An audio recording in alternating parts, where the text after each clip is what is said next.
Good morning students. Today we will learn about lines and angles in this session. Line.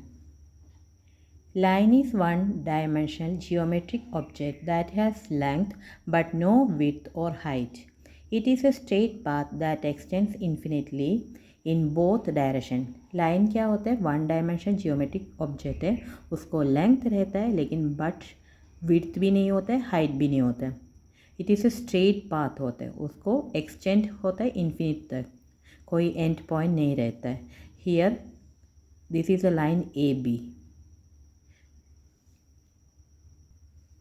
Now next is line segment. It is a part of a line that has two end points. Line का part होते हैं, उसमें दो end point रहता है.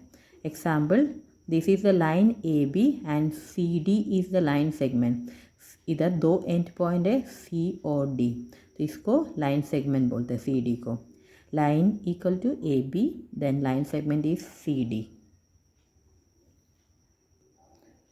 Now ray. It is a part of a line that has one specific starting point, or it is known as end point also, and extend infinitely in one direction.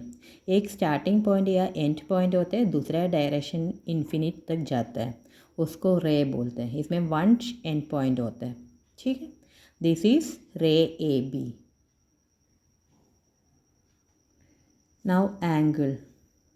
An angle is a geometric shape formed by two rays or lines sharing a common endpoint called vertex. Angle क्या होता है? दो race का joining होता है, geometric shape का joining होता है, उसमें इसको बोलते हैं वर्टेक्स बोलते हैं. ठीक है, और लाइंस का जॉइनिंग भी होता है, उसको भी एंगल बोलते हैं. दो लाइंस जॉइन करते हैं तो भी एंगल होता है. Here the picture is given here, CAB, otherwise we can mention it as BAC, angle.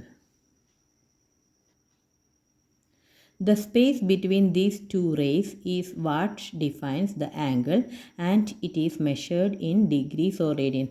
ये दोनों लाइन के बीच का स्पेस को एंगल बोलते हैं, डिफाइन करते हैं, उसको हम डिग्री में या रेडियन में मेशर करते हैं. ये डिग्री और रेडियन के ऊपर हम एंगल को अलग अलग करके डिफाइन किया है, वो हम अभी सीखेंगे. इधर डिफरेंट टाइप ऑफ एंगल्स का पिक्चर दिया है.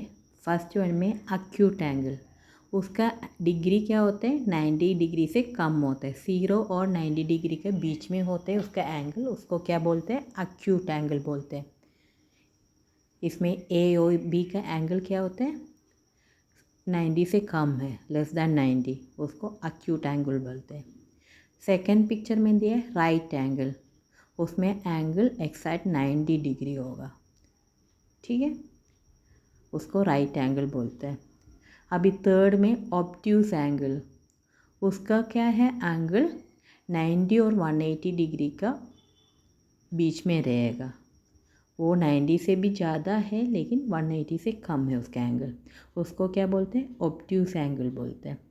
अभी स्ट्रेट एंगल, फोर्थ पिक्चर में दिया है स्ट्रेट एंगल, उसका डायरेक्ट स्ट्रेट में रहेगा, उसका एंगल आएगा 180 डिग्री. फिफ्थ वन में रिफ्लेक्स एंगल. रिफ्लेक्स एंगल में क्या होते हैं?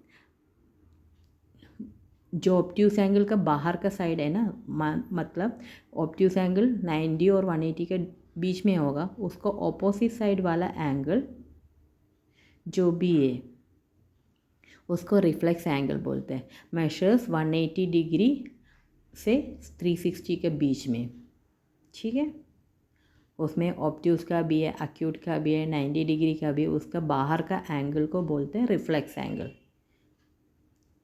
उसका मेजरमेंट 180 डिग्री और 360 के बीच में रहता है. अभी लास्ट पिक्चर में दिया है कंप्लीट एंगल, वो एक बार पूरा सर्कल घूम के आता है, दोनों रेस एक ही लाइन में रहेगा, उसका डिग्री 360 डिग्री होगा, उसको कंप्लीट एंगल बोलते हैं. वन पूरा सर्कल रोटेट करके आता है. ठीक है.